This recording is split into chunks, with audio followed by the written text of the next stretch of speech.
poco los datos estadísticos, el 73%, algo más, algo menos, de personas que cumplen detención son detenidos preventivos. ¿Qué quiere decir eso? Que no tienen sentencia alguna. Para hablar del tema y de la situación en cárceles, de la situación de personas privadas de libertad en esta época de pandemia, en coronavirus, en COVID-19, hemos invitado al doctor abogado, el de carrera, Ernesto Vázquez, quien amablemente ha aceptado nuestra invitación. Doctor, bienvenido, gracias por haber aceptado este contacto. Hemos hecho una introducción, por favor, y debemos hablar de la situación que viven, sobre todo estos detenidos preventivos en el país. ¿Cuál es la actual situación de ellos en esta época de pandemia? Bienvenido. Buenas noches, María René, muchas gracias por la invitación para comentar o analizar un tema que es bastante importante, como es el de los detenidos preventivos. Como tú bien lo has mencionado, el 70% de las personas que están en este momento en las cárceles del país son detenidas preventivas. Esto quiere decir que no tienen ninguna condena, muchas de ellas no han sido sujetas tan siquiera de un juicio oral, y bastante, estimo yo, de acuerdo a las estadísticas que por lo menos eran oficiales hasta el 2010, 2011, gran parte de estas personas ni siquiera están terminando la etapa preparatoria de investigación. Entonces, esto nos muestra que los detenidos preventivos se encuentran en bastante desprotección, no solamente en el marco de los derechos del acceso a la justicia y del debido proceso que ellos tienen en el marco del plazo razonable, sino también que en estos momentos están sufriendo de un hacinamiento terrible dentro de las cárceles. En segundo lugar, una desprovisión y desprotección con relación al derecho a la salud y a la vida en el marco de esta pandemia que está azotando al mundo y que por lo menos en la ciudad de La Paz, por las noticias que hace un momento ustedes nos presentaban los datos de los informes, cada vez va creciendo el número de contagiados por el COVID-19. En ese sentido, la situación carcelaria de los detenidos preventivos es cada vez más sensible, cada vez mucho más terrible, si vale el término, con relación a la desprotección de los derechos que tienen en este momento en los penales del país. Se entiende, doctor, que se convierten en mayor medida en un grupo o una población muy vulnerable. ¿Existe algún pronunciamiento internacional? Revisaba datos, leía que sí han sido diferentes instancias las que se han pronunciado respecto a este tema, no solamente para que se trabaje específicamente en materia acá en Bolivia, sino en todos los países del mundo. Sí, principalmente se han logrado socializar dos a nivel nacional, que es el primero es un comunicado de la Corte Interamericana de Derechos Humanos que establece dentro de los varios puntos que regula este alto tribunal, básicamente da un estándar de que los estados deberían trabajar en el corto plazo por implementar políticas que descongestionen a los privados de libertad de las cárceles, y en segundo lugar un documento basado de la Organización de las Naciones Unidas, es del Alto Comisionado para los Derechos Humanos.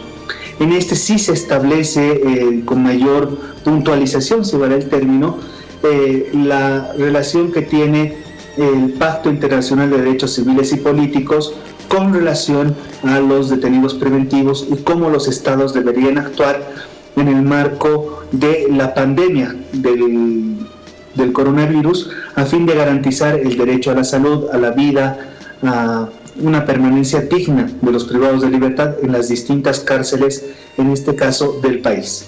La retardación de justicia es históricamente un problema en territorio boliviano, así lo han reconocido anteriores gobiernos, el gobierno del Movimiento al Socialismo incluso. ¿Esta retardación de justicia, doctor, será un atenuante a la vulneración de los derechos humanos y fundamentales de los privados de libertad preventivos? Yo creo que es un resultado. Lo que nosotros vivimos con el hacinamiento en las cárceles del país, de acuerdo a los datos que tú nos has mostrado, es el resultado de políticas penales que han sido implementadas hace bastantes años atrás, ponte 20 años hacia atrás, en las cuales los distintos gobiernos han utilizado políticas penales que son populistas, es decir, que son necesarias a la luz de la población y cuya ejecución se ha convertido o transformado en leyes penales, varias de ellas, las más recientes, podemos nombrar la ley Marcelo Quiroga Santa Cruz, la ley 348, principalmente, que lo que han generado en distintos momentos es que su aplicación por parte de los sujetos procesales, en este caso los jueces, apliquen estas normas de manera tan restrictiva cuya única función ha sido la de utilizarlas para detener a las personas que han sido denunciadas por la comisión de delitos en el país. Entonces, se nos ha venido una oleada de casos que ha incrementado paulatinamente los detenidos preventivos en el país. Y esto ha generado hacinamiento, y este hacinamiento ha generado retardación de justicia. Entonces, la retardación de justicia es una variable que suma a una errónea política de persecución penal que ha tenido el país durante ya varios años, y podemos ponerle como una fecha para analizar estas políticas unos 20 años atrás. Se hablan de 2 décadas. Doctor, por favor, para poder entender mejor, usted sigue a muchos casos de detenidos preventivos por la profesión que tiene. De repente algún caso en particular que quiera comentarnos para poder entender cómo la retardación de justicia y qué es lo que pasa dentro de la legislatura interna que tenemos ha podido afectar, sobre todo en este periodo de cuarentena, porque estamos ya a más de 36 días de que ha cambiado todo en el país, y de repente esto ha podido afectar también a ciertos casos, a ciertos clientes suyos de repente. Son varios casos, María René. Realmente la retardación de justicia ha ido incrementando, ya ha generado nuevas víctimas o afectados, más bien dicho, de esta retardación, que son los detenidos preventivos. Particularmente el caso más relevante, con más años que he tenido la oportunidad de conocer y tramitar dentro del sistema, es el caso de William Kushner. Ustedes recordarán que William Kushner ha sido sujeto de un juzgamiento por parte de organizaciones, de ONGs, del mismo Estado, de varios poderes del Estado, que cuando ha sucedido un hecho en el cual ha estado involucrado, básicamente ha sido detenido preventivo desde el 19 o 20 de agosto del 2015. A la fecha vamos a alcanzar ya 5 años aproximadamente de proceso sin que tengamos una sentencia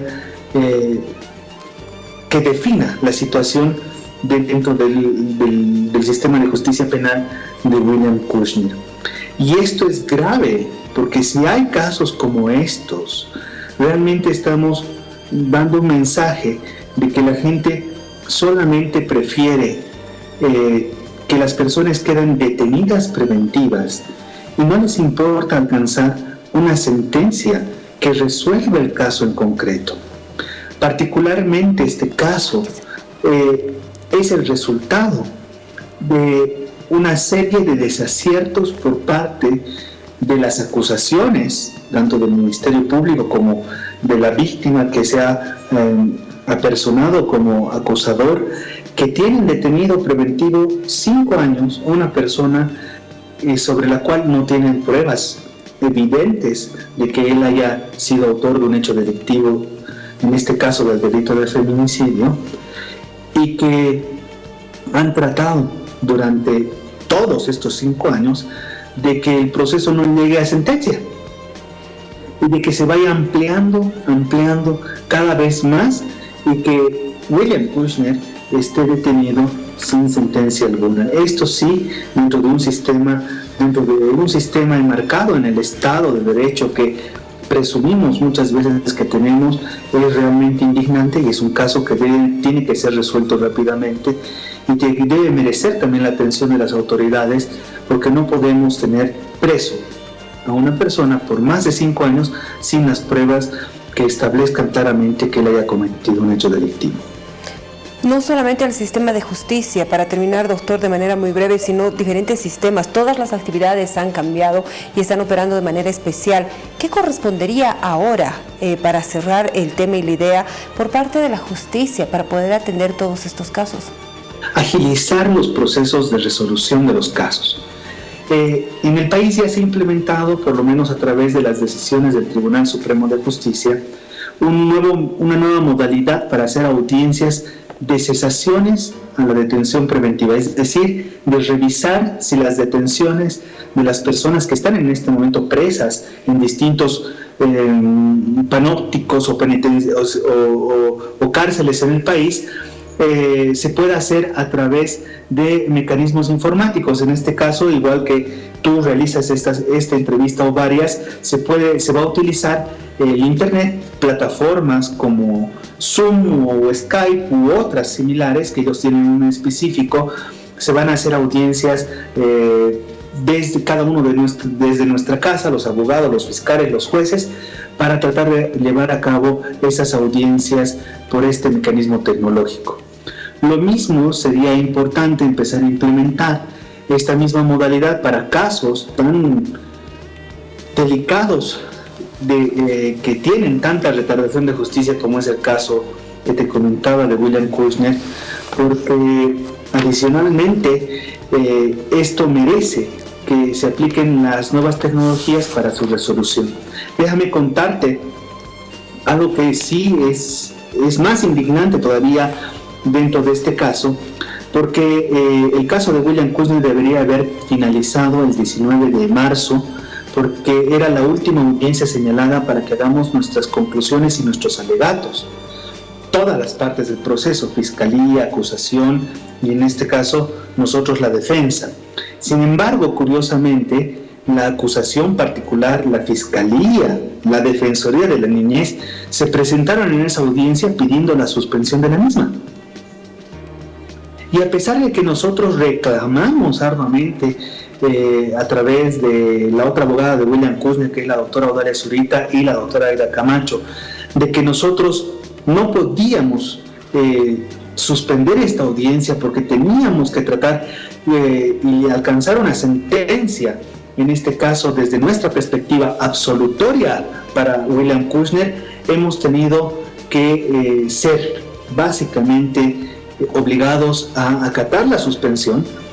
Y fíjate, desde el 19 de marzo hasta la fecha han transcurrido básicamente un mes y medio y puede que se amplíe de acuerdo a las noticias que estamos escuchando en el país, y esa es la retardación que generan los mismos actores del proceso y en este caso la acusación particular de William Kushner. Por eso es que necesitamos urgentemente utilizar estas herramientas tecnológicas para que no solamente el caso de William sea un hito dentro de este sistema, sino que más bien todos aquellos detenidos preventivos. Es lamentable la situación, doctor, por la cual está atravesando el sistema de justicia en territorio boliviano.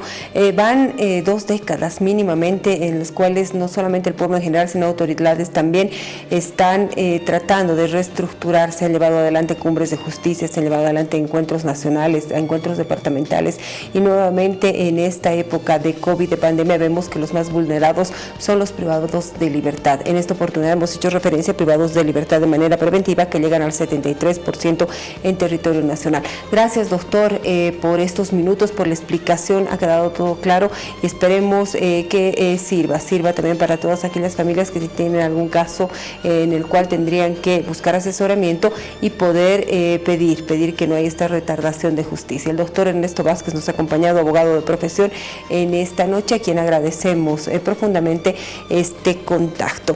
Tengo consejos importantes, estamos viviendo épocas difíciles. Tengo una pregunta. Tienes un minibús, de repente tú tienes tu camioncito, un negocio cualquiera, un emprendimiento familiar, no importa el tamaño de lo que tú tengas, sea un bien mueble, un bien inmueble, un negocio, por ejemplo, necesitas asegurarlo, necesitas cubrir cualquier tipo